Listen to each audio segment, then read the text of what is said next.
Co-presented by Vimal. बोलो जुबान केसरी. तुम्हा सर्वांचं स्वागत. शेतकऱ्यांच्या कांद्याला अवघे 50 पैसे आणि 1 रुपयाचा दर मिळतोय. त्यामुळे चांदवडमध्ये आज आंदोलन झाले. महाविकास आघाडीच्या नेत्यांनी सरकारवरती निशाणा साधलाय. मात्र काँग्रेसचे प्रदेशाध्यक्ष हर्षवर्धन सपकाळांनी जहरी टीका केली. त्यानंतर सत्ताधारी सपकाळांवरच तुटून पडले. नेमकं काय घडलं बघूयात.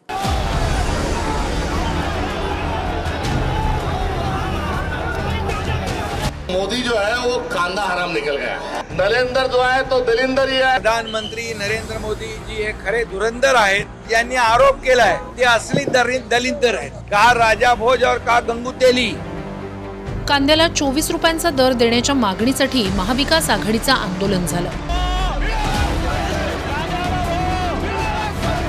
मात्र टीका कांदा हराम, दलिंदर, धुरंधर आणि गंगू तेली पर्यंत झाली. नाशिकच्या चांदवडच्या चौफुलीवर मुंबई आग्रा राष्ट्रीय महामार्ग महाविकास आघाडीनं रोखून धरला. आंदोलनादरम्यानच्या सभेत काँग्रेसच्या प्रदेशाध्यक्षांचा पंतप्रधान नरेंद्र मोदी आणि मुख्यमंत्री फडणवीसांवर बोलताना तोल गेला. सपकाळांनी मोदींना कांदा हराम आणि दलिंदर म्हटलं. आजपर्यंत हमने सुना था नमक हराम, मगर मोदी जो है वो कांदा हराम निकल गया. काय म्हणाला की मी कांदा खाल्लाय, मी तुमचा कांदा खाल्लाय, मी तुमच्याशी बेईमानी करणार नाही. बेईमानी म्हणजे इमानदारी का बेईमानी? पाक किती बेईमानी केली. मोदी जेव्हा पंतप्रधान झाला, मनमोहन सिंग साहेब गेले, तेव्हा कांद्याचा भाव काय होता?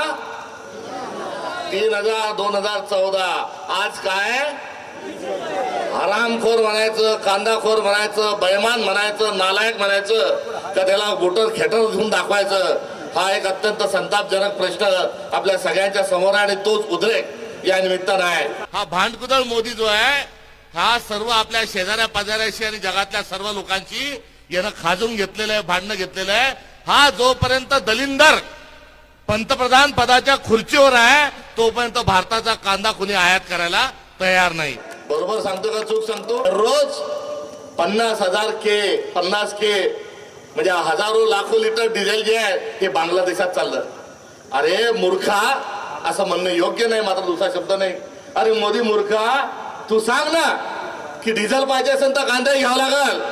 1 के साथ 1 तर आम्ही तुम्हाला डिझेल देऊ. मात्र याची सांगायची हिंमत नाही. आंतरराष्ट्रीय सगळ्यांशी हा भांडला, आपला कांदा कोणी घ्यायला तयार नाही. ज्यांनी आरोप केलाय, ज्यांच्यावर आरोप केला, प्रधानमंत्री नरेंद्र मोदी जी हे खरे धुरंधर आहेत. देशाचे धुरंधर आहेत, विकासाचे धुरंधर आहेत. आणि ज्यांनी आरोप केलाय ते असली दलिंदर आहेत. का राजा भोज और का गंगू तेली, असा प्रकार आहे. हर्षवर्धन सपकाळांना एकच सांगायचंय, दलिंदर काँग्रेस आहे तर धुरंधर नरेंद्र मोदीजी आणि देवाभाऊ आहेत. ज्या पद्धतीनं दलिंदरपणा काँग्रेसचे प्रदेशाध्यक्ष म्हणून हर्षवर्धन सपकाळ करतायत, हा दलिंदरपणा महाराष्ट्र बघतोय. भारतीय जनता पार्टी, पंतप्रधान नरेंद्र मोदीजी आणि देवाभाऊ धुरंधर आहेत, हे देखील या देशानं ओळखलंय. मुख्यमंत्र्यांनी 12 रुपये 35 पैशांनी कांदा विकत घेण्याची घोषणा केली. मात्र आठवडा उलटला तरी खरेदीच झालेली नाही असा आरोप करत मुख्यमंत्र्यांवरही सपकाळांनी गद्दार अशी टीका केली. ते फडणवीस जे आहेत तेही काय म्हणाले, 2400 रुपये देऊ. हा पण असा गद्दार माणूस आहे की 2400 वरून उलटी उडी मारली आणि 1200चा बोलतोय. 1200 मध्ये राईस प्लेट जेवढे येतील तेवढे 2-3 खा आणि पळून जा. त्यामुळे यांच्या बोलण्यावर कुठे विश्वास नाही. अत्यंत खोटारडा असा महाराष्ट्राचा मुख्यमंत्री आहे. काय म्हणाला पहिले, जोपर्यंत वेगळा विदर्भ होणार नाही तोपर्यंत मी लग्न करणार नाही. लग्न झालं का नाही झालं या बाबाचं?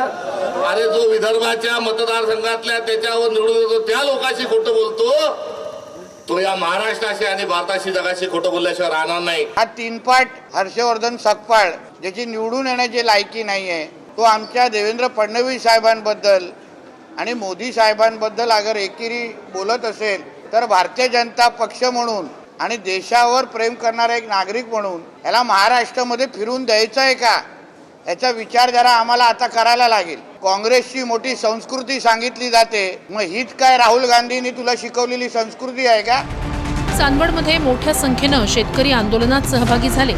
जवळपास 2 तास रास्ता रोको झाल्यानं मुंबई आग्रा राष्ट्रीय महामार्गावर वाहतूक कोंडी झाली.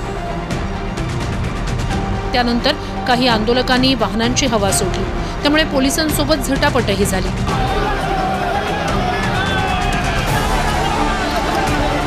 आणि हर्षवर्धन सपकाळ, रोहित पवार आणि शशिकांत शिंदेंसह दानवे यांना पोलिसांनी ताब्यात घेतलं. केंद्र सरकारने नाशिक जिल्ह्यातील शासकीय खरेदी केंद्रांवर जी खरेदी केली जाते त्यासाठी 15 रुपये 80 पैसे इतका दर केलेला आहे. कुठं खरेदी झाली जरा दाखवा.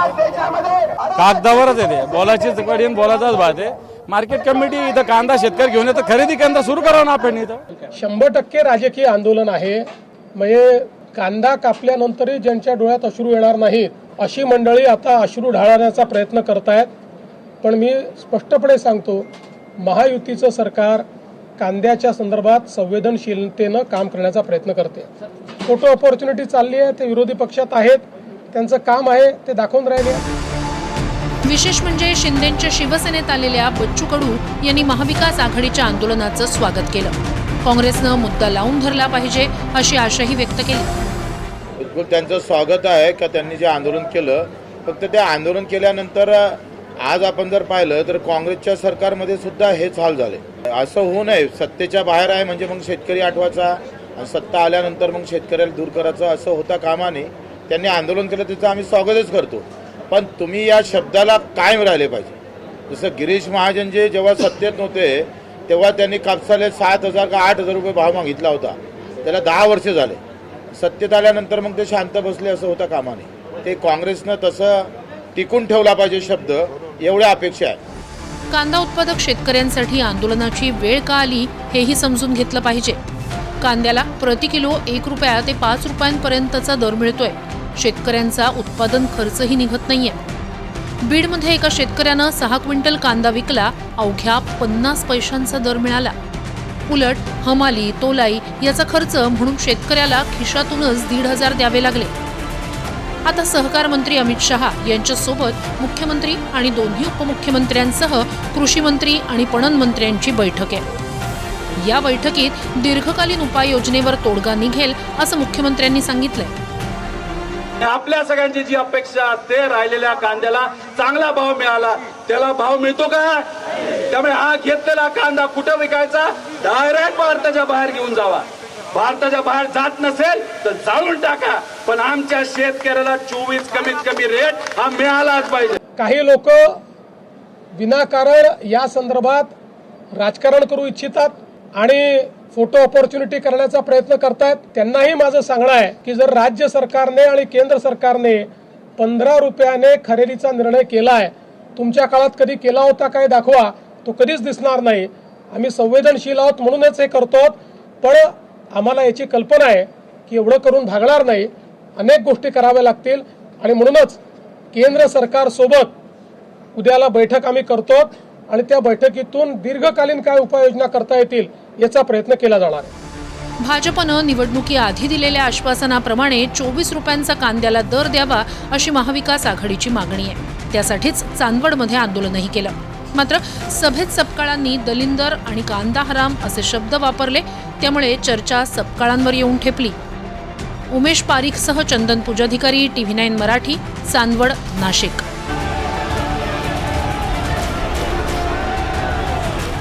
Co-presented by Vimal.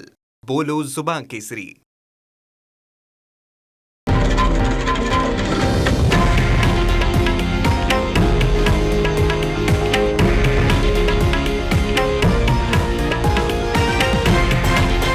हे आहे देशातील नंबर 1 न्यूज नेटवर्क आणि आपण पाहत आहात TV9 मराठी, एकमेव.